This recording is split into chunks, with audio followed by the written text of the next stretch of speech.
Halo tuh semua, nama aku Daniel dan di video kali ini kita akan kembali berinvestasi di rupiah cepat ya teman. Aku juga akan menjawab beberapa pertanyaan dari subscriber. Sama yang terakhir, aku juga pengen ingetin bahwa teman-teman jangan lupa untuk mengumpulkan NPWP teman-teman ya. Ini tujuannya apa? Tujuannya supaya kamu nggak dikenakan potongan pajak 30%. Kalau kamu kumpulin NPWP, kamu hanya dikenakan 15% ya teman. Nah, buat kamu yang pengen tahu gimana cara upload NPWP, kamu bisa ke bagian home dari rupiah cepat ini. Kamu tinggal pencet ke bagian akun keuangan saya. Di sini kan kamu bisa lihat total aset kamu, saldo, pendapatan kemarin. Nah, di bagian bawah ini ada tombol NPWP saya ya, teman. Kamu tinggal klik di sini. Kemudian, kamu tinggal mengunggah NPWP dan juga unggah selfie bersama dengan NPWP kamu. Nah, kalau misal kamu tanya, kalau misal kita harus unggah selfie dengan NPWP, berarti kita harus memiliki NPWP fisik dong. Nah, jawabannya benar. Kalau misal kamu mau kumpulin di sini, kamu harus punya NPWP fisik karena kamu harus foto bersama dengan NPWP-nya. Tapi, nanti di akhir Mei, rupiah cepat akan bisa detect NPWP elektronik juga ya teman. Jadi bagi kamu yang punya NPWP yang bersifat digital atau elektronik, nanti di akhir Mei setelah fiturnya udah update, baru kita bisa submit ya. Untuk saat ini kita nggak bisa submit dulu karena kita nggak punya NPWP fisik ya teman. Nah, jadi kalau misal kamu belum punya NPWP fisik, kamu bisa tunggu sampai nanti beberapa saat lagi ya teman. Nah, kalau misal kamu tanya yang mana aja yang akan mulai dikenakan pajak, jawabannya adalah pajaknya dikenakan berdasarkan tanggal funding, bukan tanggal withdraw. Jadi kalau misal kita fundingnya yang setelah tanggal 1 Mei, itu baru mulai nanti dikenakan pajaknya. Kalau misal kita fundingnya sebelum 1 Mei, terus ada yang nanti jatuh tempo setelah 1 Mei, itu masih nggak dikena pajak. Karena dihitungnya yang kita mulai funding dari mulai 1 Mei ya, teman. Nah, jadi semoga informasi ini bisa bermanfaat buat teman-teman ya. Berikutnya aku akan kembali berinvestasi di rupiah cepat ya, teman. Jadi di sini aku memiliki total aset senilai 49 juta, tapi masih ada 8,7 juta yang masih belum aku danai. Mungkin di sini aku akan melakukan pendanaan dulu ya, teman. Cara melakukan pendanaan gimana? Kamu tinggal ke bagian home, kemudian kamu tinggal pilih tenor mana yang pengen kamu danai. Nah, saat ini rupiah cepat bunganya lagi menarik banget menurut aku ya, karena kamu kalau misalnya ambil tenor panjang, kamu bisa dapat keuntungan bunga 18,5%. Menurut aku pribadi itu cukup tinggi ya. Tapi 18,5% itu adalah bunga 1 tahun ya, teman, bukan bunga setengah tahun. Ya udah, kita tinggal pencet danai di sini. Nah, kemudian kamu tinggal masukin jumlah pendanaan yang pengen kamu salurkan. Nah, mungkin saat ini aku pengen salurin 5 juta dulu aja, teman. Kita tinggal masukin 5 juta. Nah, nanti di sini bakal dihitungin estimasi penghasilan kita berapa. Itu ada di angka 456.300.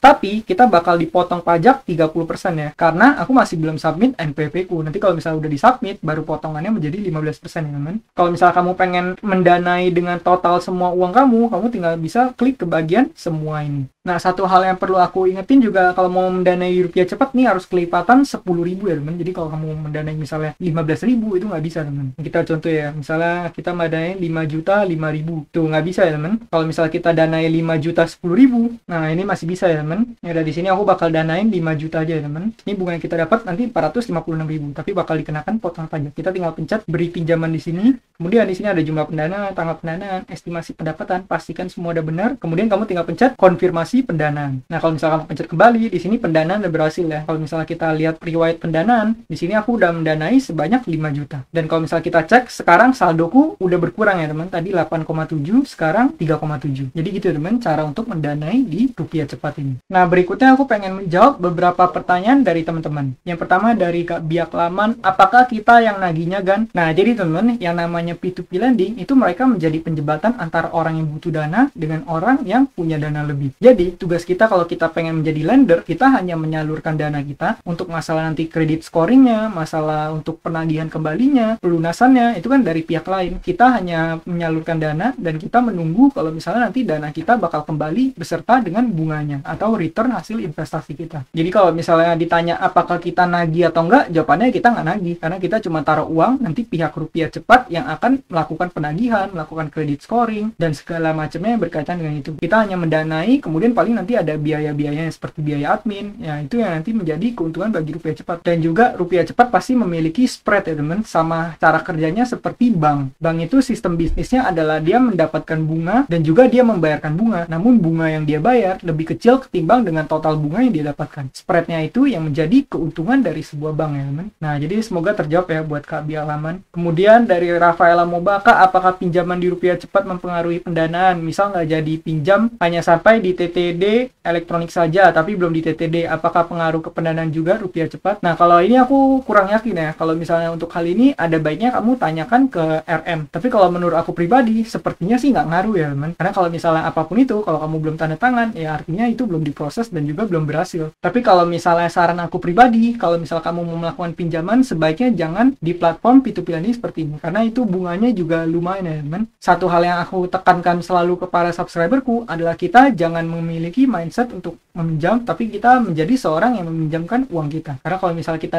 ngerti cara kerja uang, kita ngerti gimana cara membuat uang itu bekerja menghasilkan uang lagi buat kita. Jadi saranku pribadi, kalau bisa jangan jadi borrower, tapi kalau bisa jadi lender ya, teman, atau jadi investor. Nah, mungkin kamu boleh coba tanya ke RM ya, buat ke arah Rafaela Moba. Semoga ini bisa membantu buat kamu ya. Berikutnya, pertanyaan dari Arsadi Dharma Wangsa. Aman gak bang? Nah, kalau menurut aku pribadi, sebenarnya kalau misalnya secara legalitas ya rupiah cepat ini udah legal dan udah beroperasi di bawah OJK. Jadi kalau menurut aku pribadi ya sebenarnya udah aman. Tapi kalau misalnya kamu tanya aman secara dari segi resiko investasi, menurut aku secara profil resiko ini tetap investasi yang tinggi resiko. Maka dari itu aku selalu tekenin ke subscriberku, kalau misal kamu pengen investasi di platform seperti P2P lending konsumtif, saranku kamu boleh, tapi kamu lakukan diversifikasi dan juga kalau bisa kamu nggak taruh dana kamu yang terlalu besar ya. Jangan sampai porto kamu semuanya dimasukin ke P2P lending konsumtif. Aku pribadi juga nggak taruh semua danaku di P2P lending konsumtif, ada yang di P2P lending produktif, ada yang di reksadana, ada yang juga di saham, jadi macam-macam. Nah, jadi kalau misalnya kamu tanya aman atau enggak, jawabanku tetap ini instrumen yang tinggi resiko. Pastikan kamu cuma taruh uang dingin kamu, pastikan kamu cuma taruh uang yang siap hilang, dan juga pas kamu pengen investasi, kamu harus paham bahwa ini investasi yang tinggi resiko. Jadi kamu bisa bijak dalam mengatur portofolionya. Semoga jawaban ini bisa membantu buat kamu ya, Kak Arsandi Dharma Wangsa. Nah, berikutnya masih ada 4 pertanyaan lagi. Kak, itu harus top up dari BCA, kalau dari Bank BNI bisa nggak dari Tiang Alit? Terus juga sebenarnya ini mirip-mirip ya teman, Bank Wijaya 18. Kok cara top up lewat Mandiri gimana ya? Nah, jadi untuk menjawab pertanyaan ini, aku udah siapin neobankku ya teman. Karena di sini kan ditanya, Kak itu harus top up dari BCA, kalau dari Bank BNI bisa nggak? Nah, jadi karena aku pribadi aku nggak punya BNI, jadi aku bakal coba menggunakan neobank. Nah, teoriku adalah kalau misalnya kita bisa mengisi dengan neobank, istilahnya kita ngisi dari bank lain, walaupun yang terdaftar di rupiah cepatku adalah BCA. Kalau kamu lihat nih di sini aku terdaftarnya BCA. Kalau misalnya aku bisa isi menggunakan neobankku, artinya kamu juga bisa top up melalui BNI ya. Nah, kita bakal langsung coba aja ya, kita isi dengan menggunakan neobank. Nah, di sini kan aku memiliki saldo sebanyak 3.794. Mungkin kita coba top up 210.000 ya teman, supaya saldonya jadi 4 juta. Caranya gimana? Nih, kamu ke bagian top up di sini. Nah, di sini kamu bisa lihat ya bahwa bank yang aku koneksikan dengan rupiah cepat itu adalah BCA. Kalau misalnya aku bisa transfer dari neobank, artinya kamu juga bisa transfer melalui BNI. Kita tinggal coba copy di sini ya teman. Kemudian kita bakal ke neobank kita bakal transfer. Di sini kita tinggal pencet transfer ke bank lain. Di sini aku bakal kirimnya dari Neonauku, nomor rekeningnya kita tinggal paste di sini ya teman. Kemudian kita tinggal masukin bank penerimanya yaitu BCA. Nah, di sini kita bakal masukin 210.000 ya teman. Kemudian kita pencet lanjut di sini.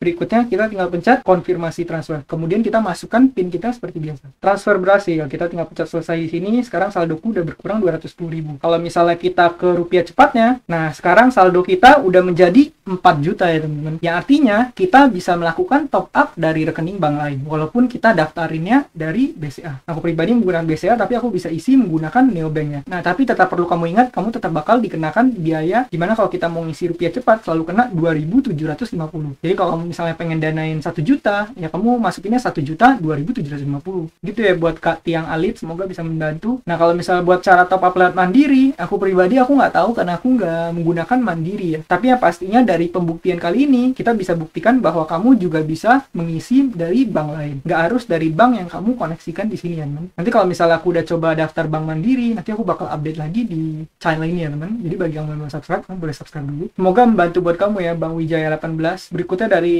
Kak Rahman, oh Kak minta tolong dong cara penarikan pendanaan di rupiah cepat, soalnya uang saya nggak bisa ditarik karena kurang paham dari nomor referral opsionalnya itu please. Nah, untuk nomor referral atau kode referral ini adalah kode yang pertama kali kamu gunakan saat kamu daftar di rupiah cepat teman-teman. Dan ini nggak ada hubungannya dengan penarikan. Kalau misal kamu nggak masukin kode referral pun, kamu tetap bisa melakukan transaksi seperti biasa. Kamu tetap bisa top up, nggak bisa withdraw seperti biasa. Returnnya juga seperti biasa. Jadi kode referral itu biasanya hanya memberikan bonus yang entah nanti kupon lah, atau kasih bonus bunga lah, atau apa. Tapi itu tetap nggak ada hubungannya dengan withdraw ataupun dengan penarikan. Nah, kalau kamu pengen lihat gimana cara penarikannya, aku bakal tunjukin langsung di video ini ya. Nah, di sini kan aku memiliki saldo sebanyak 4 juta 1.927. Cara kita tinggal ke bagian penarikan ini. Nah, di sini kita tinggal masukkan jumlah yang pengen kita tarik. Kalau misal kamu masukin semua, kamu tinggal pencet semua ya, man. Berikutnya metode transfernya, kamu mau pakai transfer cepat atau transfer biasa. Aku lebih rekomendasikan kamu menggunakan transfer cepat. Ini tujuannya adalah supaya kamu nggak kena biaya admin yang lebih mahal. Kamu cuma kena Rp100. Tapi di sini batas transfernya itu 50 juta ya, man. Jadi kalau misal kamu punya dana 100 juta, otomatis kamu harus narik 2 kali. Jadi bukannya kena biayanya Rp100, kamu malah kena biayanya Rp200 karena kamu nariknya 2 kali, 50 juta, 50 juta. Terus nanti pas cair jadinya Rp49.999.900. Kayak gitu ya. Nah, kita tinggal pencet konfirmasi di sini. Berikutnya kita tinggal pencet dapatkan kode. Nah, kalau misal kamu udah dapat SMS, nanti kamu dikirimin kode OTP, kamu tinggal masukin lalu kamu pencet konfirmasi. Nah, di sini ditulisnya perkiraan dalam 1 jam sampai ke rekening. Tapi biasanya dari sebelum-sebelumnya yang aku pernah coba, biasanya itu instan ya, teman. Mungkin untuk pembuktian kita bakal langsung cek mutasi rekening di BCA aja. Kita ke bagian mutasi rekening, kemudian kita bakal masukin hari ini. Kemudian kita pencet semua transaksi ya, teman. Kemudian kita tinggal pencet send di sini, lalu masukkan PIN kita seperti biasa. Nah, di sini kamu bisa lihat ya, teman, bahwa kita udah mendapatkan dana 4 juta ini. Tapi tadi kan angkanya 1.927. Ini